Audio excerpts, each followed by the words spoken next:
Friends, మన ఆరోగ్యానికి ఎంతో మేలు చేసే కాకరకాయ అండి. కాకరకాయ డయాబెటిక్ ఉన్నవాళ్ళు ఎంత తీసుకుంటే అంత మంచిది కదా. అలాగే కాకరకాయని ఈవేళ నేను చాలా రకాలుగా ఆల్రెడీ కూరలు, పులుసు చేసి నా ఛానల్లో పెట్టానండి. ఒకసారి చూడండి. అలాగే ఈవేళ చిప్స్ చేస్తున్నానండి.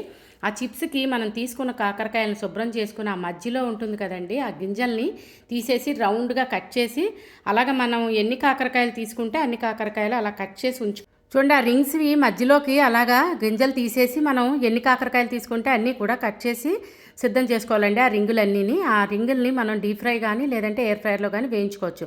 దానికి చూడండి అలాగా నీళ్లు పెట్టుకుని అందులో కొద్దిగా ఉప్పు, పసుపు రెండు వేసి కాకరకాయ తరుక్కున్న ముక్కలన్నీ అందులో వేసి చక్కగా పిసికి కడుక్కుంటే కనుక చేదిపోతుందండి.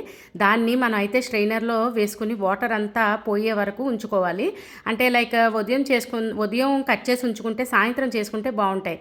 ఇదేం చేయాలంటే, లేదు అంటే కనుక మనం మంచి బట్ట తీసుకుని ఆ బట్ట మీద కూడా ఆరబెట్టుకుని వేయించుకుంటే చాలా క్రిస్పీగా వస్తాయండి. దానికి చూడండి అలాగా ఆయిల్ పెట్టుకుని, ఆయిల్ వేడెక్కిన తర్వాత మనం తరిగి ఉంచుకున్న కాకరకాయ ముక్కలు కొంచెం కొంచెంగా వేసుకుని చక్కగా వేయించుకోవాలండి.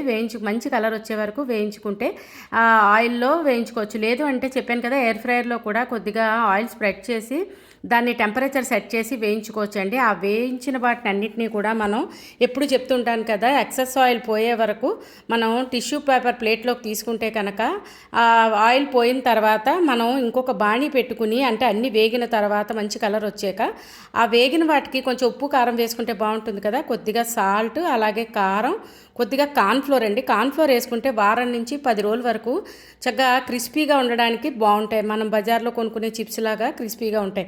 దానికి కార్న్ఫ్లోర్ కూడా యాడ్ చేసి ఇంకొక 5 to 10 minutes శుభ్రంగా, అంటే జస్ట్ చాలా సిమ్లో పెట్టి ఆల్రెడీ వేగినవి కదండి, మనం 5 minutes సరిపోతుంది. దాన్ని జస్ట్ నేను చూపించిన విధంగా కొద్దిగా అలాగా వేయించుకుంటే కనుక క్రిస్పీగా వస్తాయండి. ఇవి మనం నిల్వ చేసుకోవచ్చండి.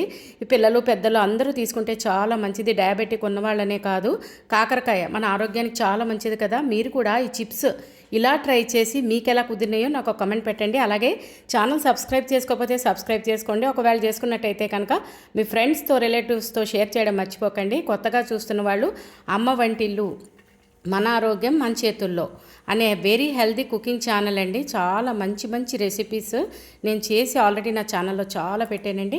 మీరు కూడా తప్పకుండా ఐటమ్స్ అన్నీ కూడా ట్రై చేస్తూ నా కామెంట్స్ పెట్టడం మర్చిపోకండి. అలాగే నా ఛానల్కి మీరు తప్పకుండా సపోర్ట్ చేయాలి కదండి. మరిన్ని ఆరోగ్యకరమైన వంటలు చేసి చూపించడానికి బాగుంటుంది.